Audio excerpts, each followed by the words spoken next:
Hi everyone. Again, I can't thank you enough for tuning into these each week. It's just as a joy to do this with and for all of you. I got to thinking here this week, change is inevitable. Seasons are changing, our ages change, and as we get older, our ability to do certain things changes dramatically. Sometimes change is welcome, like when we get to get new furniture in our living room, or we change vehicles. Sometimes changes can be relatively easy, like changing our hair color or buying a new pair of shoes.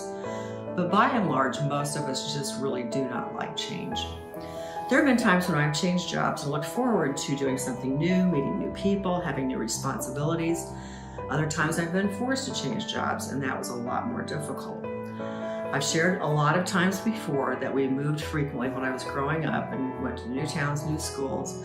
And for the most part, that didn't bother me a whole lot because it was just kind of what we did. And I really didn't have much choice being a kid. But I truly hated one of the moves that we made one time and let my parents know about it frequently that summer, reminding them how awful their decision had been for me. This change happened between my sophomore and junior year in high school. I finally made friends. My best friend lived right next door, and I was embracing all the fun things that a 14-year-old girl likes to do.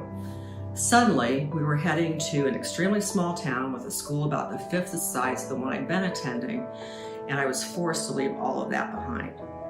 It wasn't easy, but I adjusted to the new school fairly well, and even though I did make friends and had a good experience for the 2 years that I was there until graduation, I soon lost connection with most of my classmates not long after graduation and moved on from high school.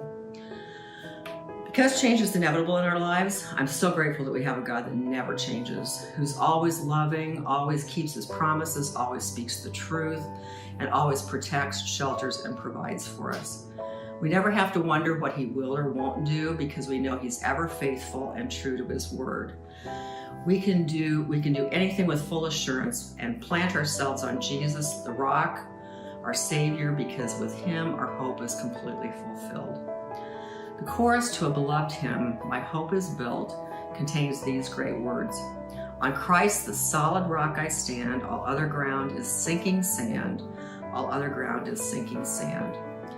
This hymn refers to Jesus' parable found in Matthew 7, which says, "Everyone then who hears these words of mine and does them will be like a wise man who built his house on the rock. And the rain fell, and the floods came, and the winds blew and beat on that house, but it did not fall because it had been founded on the rock." So, if we put all our trust and hope in Jesus, who does not change, whose word is always true, and whose promises never fail us, nothing can wash that away, not even the fiercest storms we encounter in life. We don't want to find ourselves in sinking sand, trusting only ourselves and our own motivations.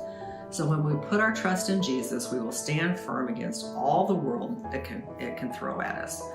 On Christ, the solid rock I stand. Blessings to all of you, and have a good rest of your day. Thank you. Bye.